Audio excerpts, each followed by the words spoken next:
Comment utiliser un web service qui va nous donner l'heure de n'importe quel pays? Ah là, ça c'est une question qu'on retrouve souvent dans les forums en ce moment. Eh ben, c'est l'occasion de suivre ma petite vidéo.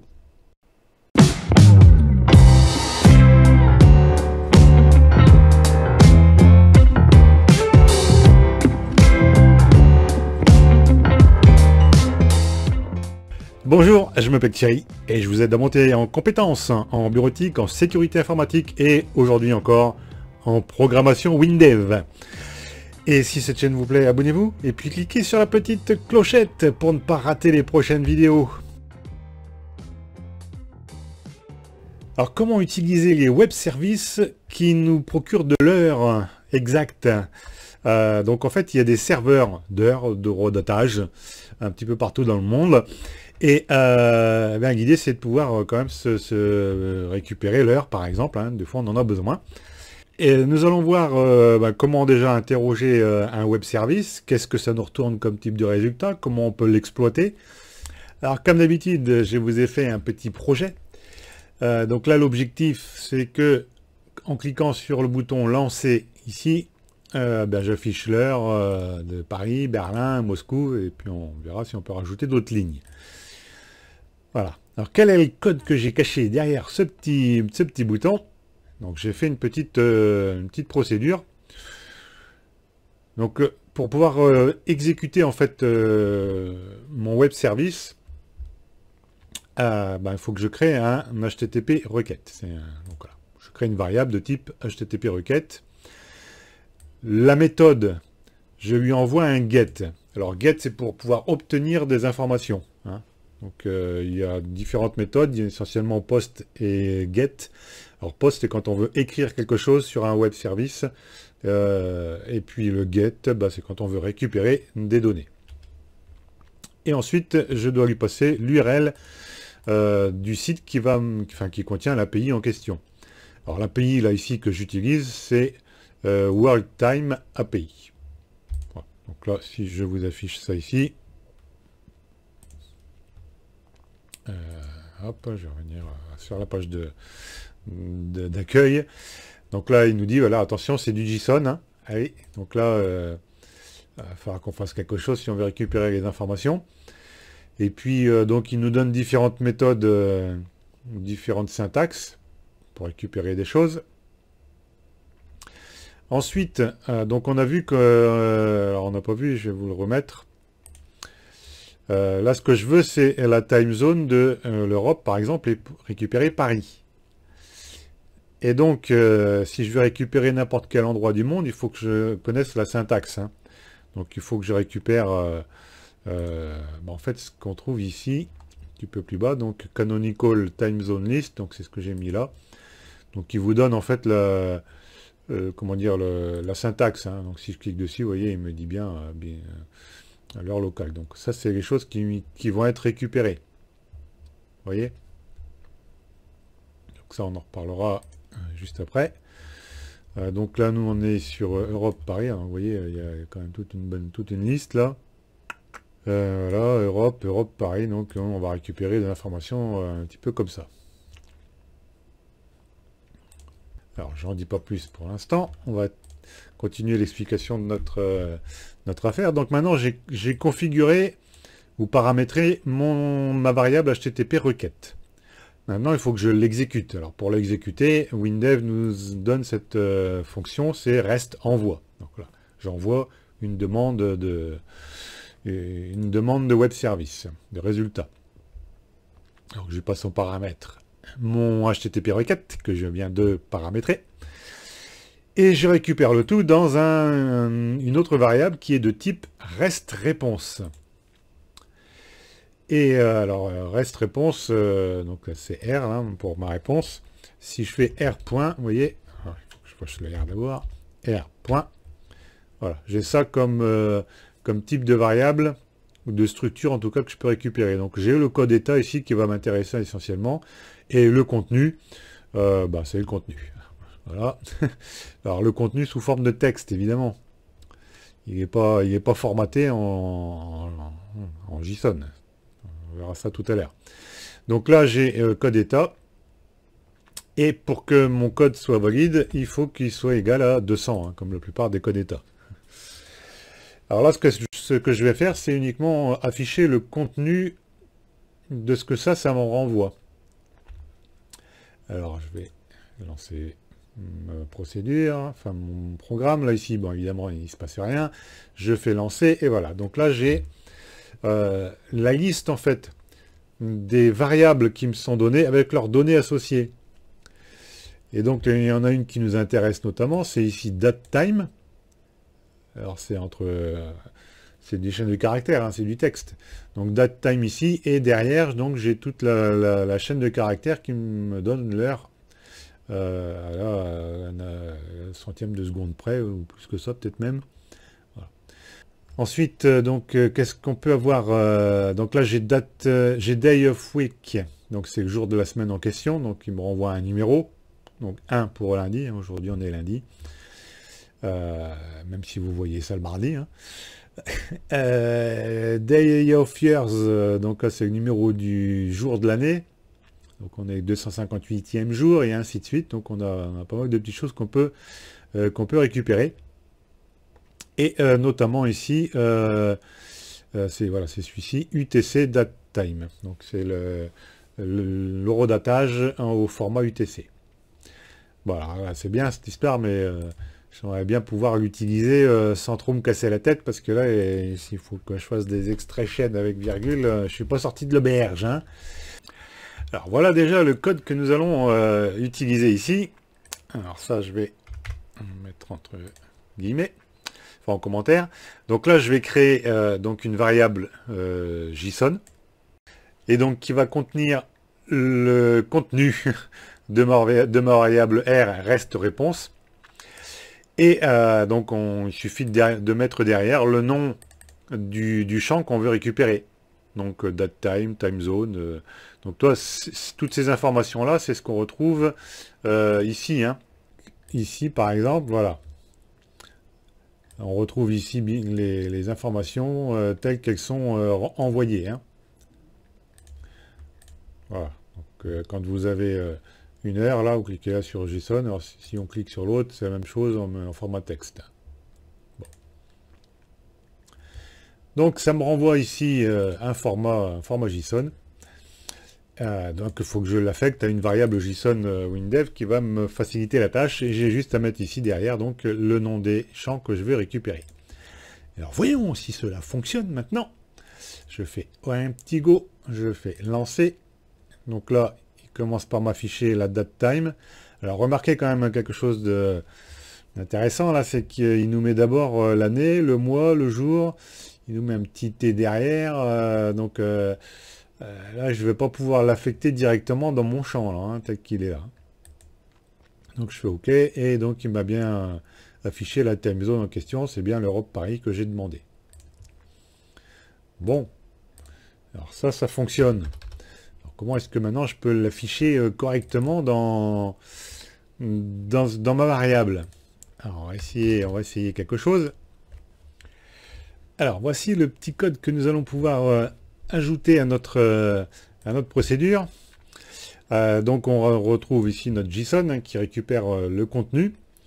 Et l'idée c'est de pouvoir avoir une chaîne de caractères qui va contenir uniquement ce qui concerne la date, et une autre chaîne de caractères qui contient l'heure. Donc après, il faudra encore faire une petite chose, mais déjà là, on devrait avoir quelque chose qui correspond en grosso modo à ce qu'on veut. Donc j'utilise ici la fonction extrait chaîne, puisque finalement là c'est une chaîne de caractères qui m'est bien retournée. Hein. Si je reviens ici sur un des tests là, voilà, donc c'est bien une chaîne de caractères qui m'est retournée. Moi ce que je veux c'est ça. Donc là on voit qu'entre la date et l'heure, j'ai un T là qui sépare. Donc là, une petite chose qu'on peut faire, c'est de dire, voilà, le séparateur, c'est le T. Je veux le rang numéro 1, donc c'est-à-dire ce qui se trouvera devant le T. Et je fais la même chose de l'autre côté, je vais prendre la partie qui se trouve à droite du T. Et donc là, j'ai un petit info. Alors, on va regarder si ça affiche bien ce que je veux. Ça affiche bien ce que je veux. Donc j'ai en haut la date, et en dessous, j'ai l'heure. Donc j'ai bien récupéré la différence entre les deux. Alors maintenant, on va pouvoir créer ce qui nous manque.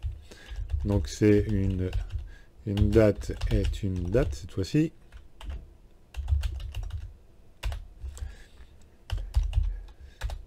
Et donc je vais lui dire que l'année correspond à quoi donc? À S, hop là, égale S ma date. Et là je vais peut-être utiliser la syntaxe des chaînes ici. Donc de 1 à 4. Voilà, le mois. Alors attention, il y a un tiret entre l'année et le mois, hein, donc il ne faut pas que je le compte. Donc là, le mois, c'est donc à partir de... hop là. Donc c'est de 6 à 7.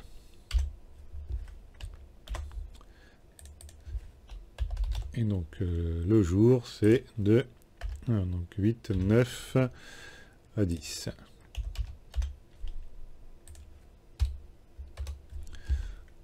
Voilà. Donc maintenant, si je fais ça, est-ce que ça fonctionne toujours? Hop. Voilà.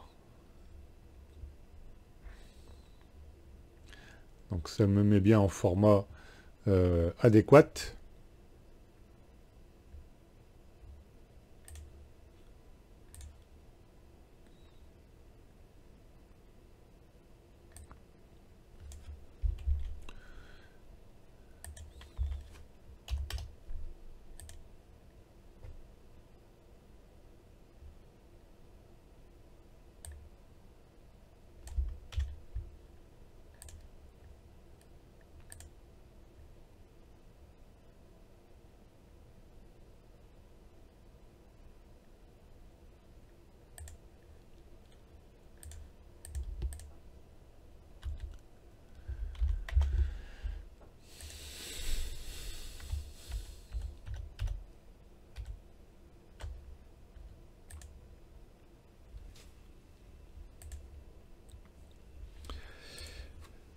On peut aller un petit peu plus loin en lui disant qu'on veut convertir, donc date vers chaîne, par exemple.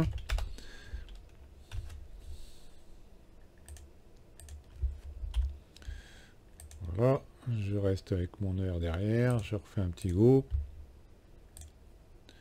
Voilà, là on commence à avoir quelque chose qui ressemble à ce que nous on utilise en France, hein. Et donc on va faire la même chose pour l'heure, donc là ça devrait être quand même plus simple. Donc une heure est une heure, et c'est donc égal à mon heure.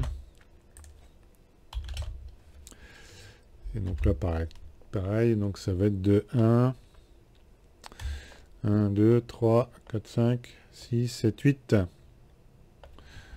1 à 8. Et donc là, je vais lui afficher ça. Avec un petit R vers chaîne. Voilà, hop, je ferme ma parenthèse, je lance, go. Et puis là, ça va pas.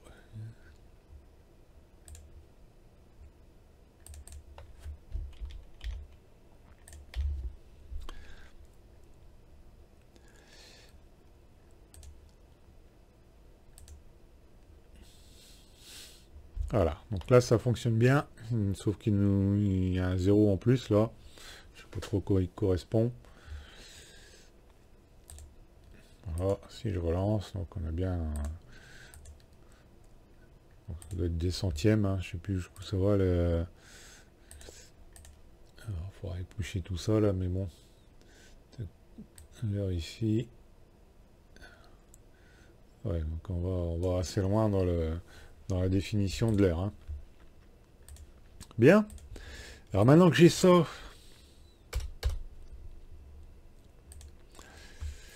comment est-ce que je peux faire pour l'afficher dans ma petite fenêtre? Là, je pourrais simplifier. Donc si je lui mets que c'est un date heure,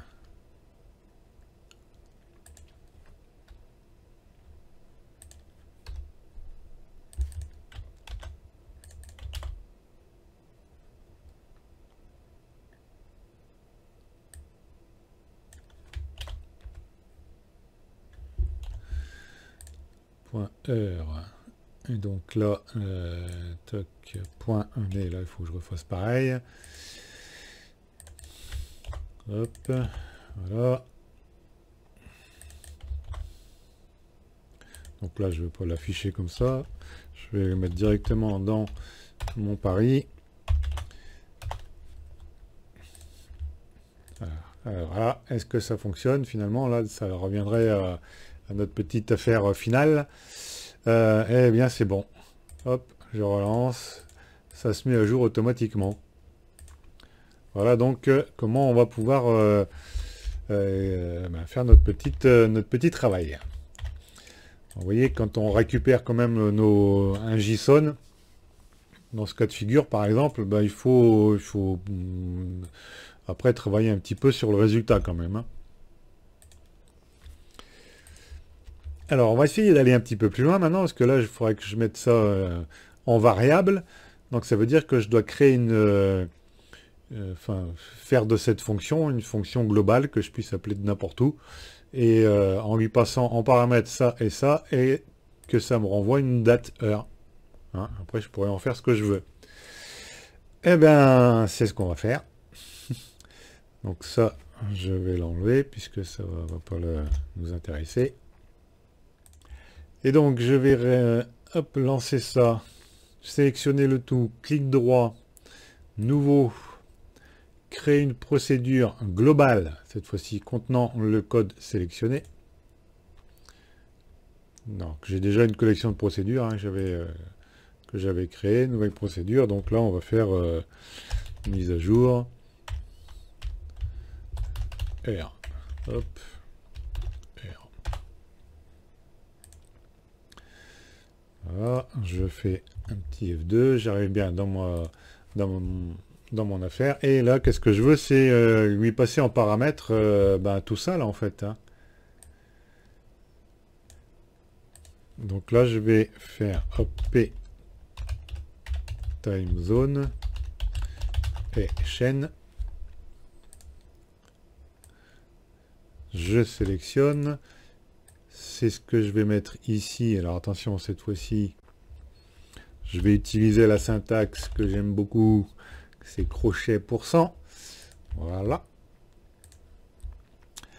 Si je reviens ici, donc il faut bien que je lui envoie ce que j'ai supprimé là. Donc on a dit Europe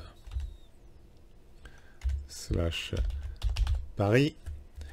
Et il faut que ça me renvoie un résultat. Hein. Donc il faut que ça me renvoie un résultat. C'est ici. Et donc tout à la fin, je fais renvoyer DH. Alors par contre, il faut que ça se mette en global à la fonction. Voilà. Envoyer date heure. Et là, j'ai plus qu'à lui dire que c'est SAI Paris. Voilà. CTRL D, CTRL D. Hop, donc là, on va dire que c'était Berlin. Ici, Moscou.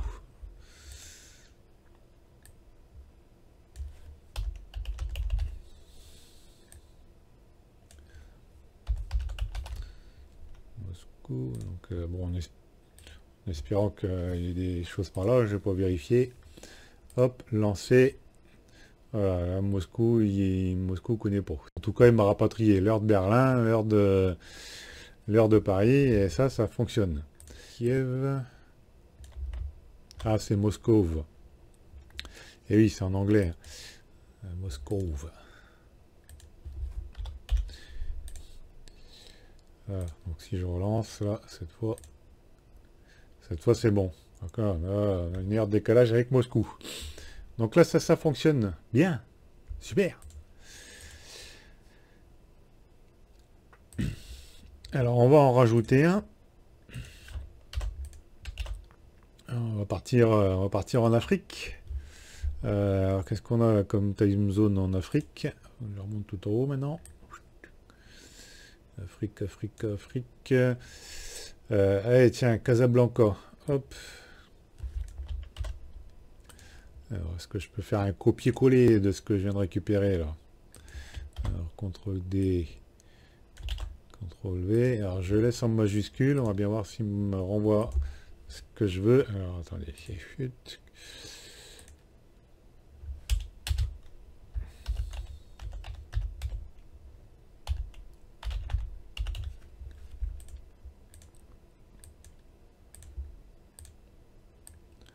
Bon, ça doit être la même chose que Paris, hein, je suppose. Hop.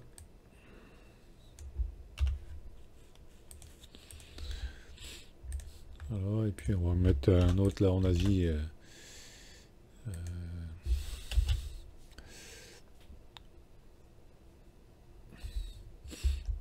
Qu'est-ce qu'on a? On va dire Kyoto là. Kyoto. Ah, je peux écrire Kyoto. Voilà.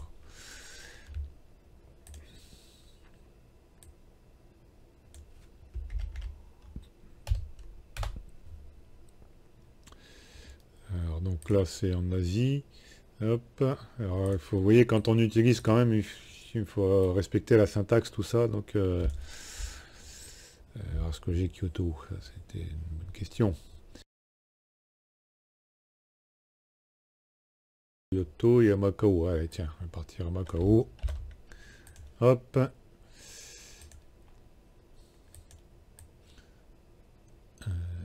Ah, qu'est-ce que j'ai fait?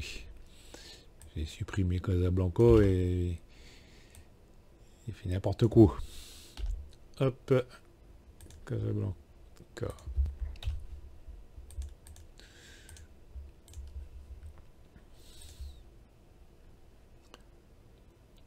Voilà, ça fonctionne bien.